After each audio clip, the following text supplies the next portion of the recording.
ہمارے رسول جناب نبی کریم صلی اللہ علیہ وسلم آپ نے جب مدینہ منورہ ہجرت فرمائی، آپ نے دیکھا کہ لوگ کھجور کے شاخیں کاٹتے ہیں اور دوسری کھجور کے تنے میں اس کو جوڑتے ہیں، جس کو قلم کہتے ہیں، قلم لگانا، اور عربی میں اس کو تعبیر النخل کہتے ہیں۔ آپ نے کہا یہ کیا کرتے ہو؟ ان لوگوں نے کہا اس طرح کھجوریں زیادہ آتی ہے، قلمی کھجوریں بڑی بڑی ہوتی ہیں اور زیادہ ہوتی ہیں۔ آپ نے فرمایا اس کی ضرورت نہیں، چھوڑو اسے۔ اگلے سال کھجوریں کم آئی، آپ نے دریافت فرمایا کہ وہ جو قلم چھوڑ کر کے تم لوگوں نے بغیر قلم لگائے فصل اگائی ہے، تو صحابہ نے کہا کم آئے گی۔ آپ نے کہا ٹھیک ہے، لگایا کرو، انتم عالم بامور دنیاکم، دنیا کی چیزیں تم ہی جانو، کھجوریں کم ہو جائے زیادہ ہو جائے فرق آ گیا اس میں، کیونکہ یہ نبوت کے علوم میں سے نہیں تھا۔ حضرت علی کو بازار بھیجا منڈی اور ان کو 1 دینار دیا کہ قربانی کے لیے بکرا لے آئے، تو حضرت علی نے 1 دینار کے 2 بکرے خریدے اور 1 بکرا واپس 2 دینار کا بیچا۔ منڈی ہے، اوپر نیچے ہوتی ہے، اور 1 بکرا اور 2 دینار لے آئے۔ آپ بڑے حیران ہو گئے کہ زبردست تاجر ہو، اور بعض پیغمبروں کا نام لیا کہ وہ بھی منڈی میں خوب چلتے تھے، اور پھر فرمایا میں اس کام کے لیے نہیں آیا ہوں، بکرا رکھو، دینار تم رکھو، مجھے دینار کی ضرورت نہیں، میں درہم و دینار کے لیے نہیں آیا ہوں۔ آج کل لوگ کہتے ہیں دینی مدرسوں میں اور علوم بھی پڑھائے جاتے ہیں، تم دین جانتے ہو؟ دین سے کسی کو ایک لمحہ کہیں اور نہیں ملے گا۔ وہ جو اور کام کرتے ہیں وہ یہ کام چھوڑ کے کرتے ہیں۔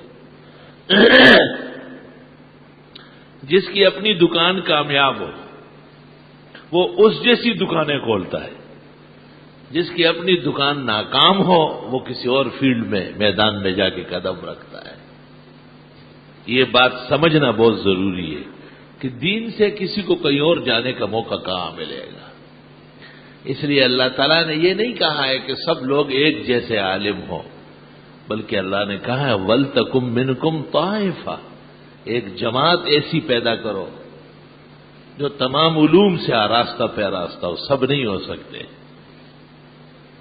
ڈاکٹر صاحب نے علم پڑھ لیا اور بہت ہی تعلیم یافتہ آدمی ہے، لیکن بنیادی طور پر وہ ڈاکٹری پڑھا ہوا ہے، اس کی بنیاد میں علم نہیں ہے، ڈاکٹری۔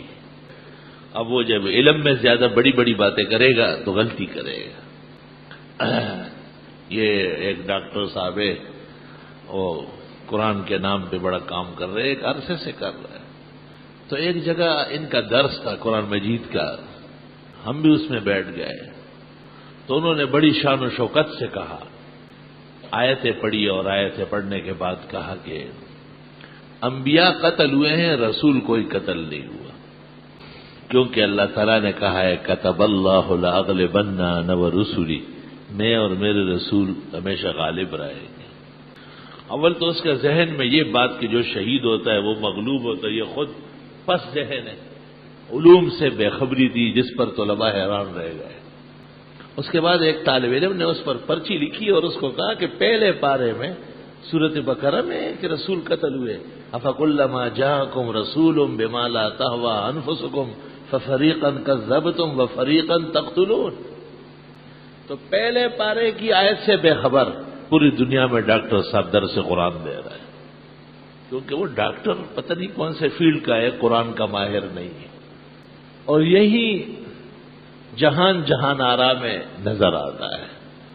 ایک بڑا حکیم تھا، بعض دینی مدرسوں میں خزانچی ہوتا تھا، اپنے وقت میں بڑا حکومت کا عہدیدار بھی رہا، اس نے اخبار میں دے دیا کہ پاکستان چونکہ 94 کروڑ مقروض ہے اور یہ ہر پاکستانی پر اتنے لاکھ قرض آ رہا ہے، لہذا کسی پر قربانی واجب نہیں۔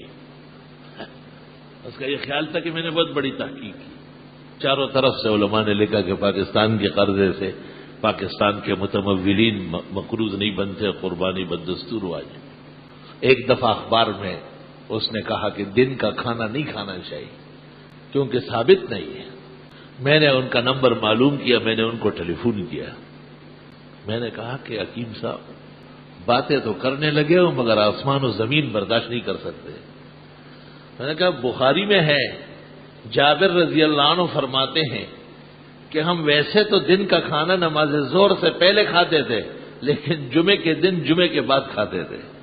کنا نقیل ونتغدى یوم الجمعہ بعد الجمعہ، بخاری شریف کتاب الجمعہ، کتاب الاطعمہ، کتاب الدعوات، کئی مقام پر یہ روایت ایک جیسی آ رہی ہے کہ ہم ویسے تو دن کا آرام اور دن کا کھانا دوپہر کو کرتے تھے ظہر سے پہلے، لیکن جمعے کے دن جمعہ اہم ہوتا تھا اور سویرے ہوتا تھا، تو جمعے کے بعد تو دن کا کھانا اور کس کو کہتے؟ کسی اونٹ کا کان کاٹنا ہے کیا؟ کسی کو تو دن کا کھانا کہتے۔ اور آگے سن لو، ابو بکر صدیق بخاری میں کہتے ہیں کننا ننتظر الجمعہ، ہم جمعے کے انتظار میں رہتے تھے۔ مدینہ منورہ میں ایک بوڑھی عورت تھی اور اس کی زمین تھی، اس میں کیاریاں لگتی تھی اور وہاں بیر بزاء کنواں تھا، اس سے پانی آتا تھا، اس کی کیاریاں سیراب ہوتی تھی اور وہ چقندر اور گوشت ملا کر کے بناتی تھی، اور جمعے کے بعد جب ہم جمعہ پڑھ کر کے فارغ ہوتے تھے تو وہ فاصلے پر بیٹھی ہوتی تھی، ہمیں پکارتی تھی کہ چلے ساتھ۔ جناب نبی کریم صلی اللہ علیہ وسلم اور ہم سب ان کے گھر جاتے تھے اور وہ بڑے بڑے کاسوں میں وہ روٹی اور سالن ملا کے ہمیں دیتی تھی، ہم بڑے خوش ہوتے، کننا ننتظر الجمعہ۔ حضرت صلی اللہ علیہ وسلم اور ابو بکر اور سارے صحابہ جمعے کے بعد کھانا کھا رہے ہیں، لیکن حکیم صاحب کی مشین میں جو ہے نا وہ جمعے کا کھانا ثابت نہیں ہو رہا۔ خیر انہوں نے فوراً تسلیم کیا، شکریہ ادا کیا، کہا احتیاط کروں گا آئندہ کبھی ایسی بات نہیں کروں۔ ہمیں ان سے محبت ہے اور ہم خوش ہوتے ہیں کہ ادھر سے ادھر آئے اور کچھ سمجھے، لیکن اتنی نہ بڑھاپا کئی داماں کی حکایت، آبا کو ذرا دیکھو ذرا بندے آبا دیکھ، تسلی سے رہے اور اطمینان سے رہے۔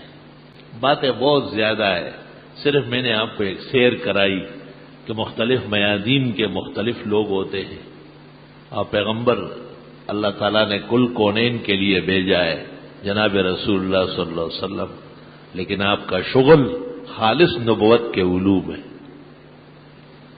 ایسا بھی ہوا ہے کہ ایک پیغمبر نے کشتی بنائی، نوح علیہ السلام نے، انسنا الفلک، آپ کو کشتی بنانی ہے، ویسنا الفلک، قرآن کہتے ہیں اللہ کے حکم کے بعد وہ کشتی بنانے لگے، تو پتہ چل گیا کہ کشتی بنانے کا علم بھی نبوت کا ایک علم ہے، لیکن کشتی سب نہیں بناتے، جو اس شان کا ہوگا وہ اس علم سے آراستہ ہوگا۔